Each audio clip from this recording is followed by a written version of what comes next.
కర్మ సన్యాస యోగం, సాంఖ్యయోగ కర్మయోగముల యొక్క మహత్వమును తెలియజేస్తున్నాడు పరమాత్మ. సాంఖ్యయోగౌ పృథక్పాలాః ప్రవదంతిన పండితాః ఏకమప్యాస్థితః సమ్యక్ ఉభయోర్విందతే ఫలం. అర్జున, సాంఖ్య కర్మయోగములు వేర్వేరు ఫలములు ఇచ్చునని వివేకము లేని వారు పలికెదరు. పండితులు అలా చెప్పరు. ఆ రెండు యోగములలో ఏ ఒక్కదానైనా విధిపూర్వకంగా ఆచరించువాడు సాంఖ్య కర్మయోగముల ఫలస్వరూపమైన పరమాత్మను పొందుతాడు. అందుచేత ఏ యోగమును అనుష్ఠించినా ఆత్మసాక్షాత్కార రూపమైన మోక్షము అని ఒకే ఫలం కలుగుతుంది. కొందరు వారి వారి సంస్కారములకు అనుగుణముగా జ్ఞానయోగమును అవలంబించి ఆత్మవిచారణ చేసుకుని స్వస్వరూపం తెలుసుకుని మోక్షమును పరేతున్నారు. మరికొందరు నిష్కామ కర్మను ఆచరించి తద్వారా వచ్చు ఫలితమును భగవదర్పణము చేసి తానెవరో తెలుసుకుని మోక్షమును పొందుతున్నారు.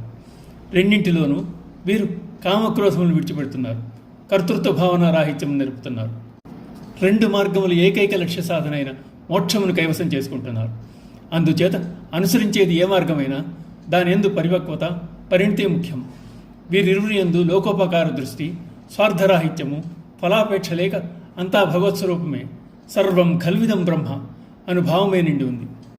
యత్సాంఖ్యైః ప్రాప్యతే స్థానం తజ్జోగైరపి గణ్యతే ఏకం సాంఖ్యం చ యోగం చ యః పశ్యతి స పశ్యతి.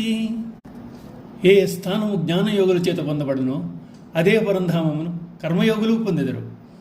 జ్ఞానయోగ కర్మయోగ ఫలములను ఒక్కటిగా చూచువాడే నిజమైన ద్రష్ట. ముందు చెప్పిన శ్లోకములోని భావమునే భగవానుడు మరల చెప్తున్నాడు.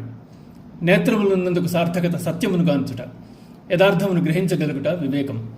గమనములు వేరుగా ఉండవచ్చును, కానీ గమ్యం ఒక్కటే, అదే మోక్షమును పొందడం.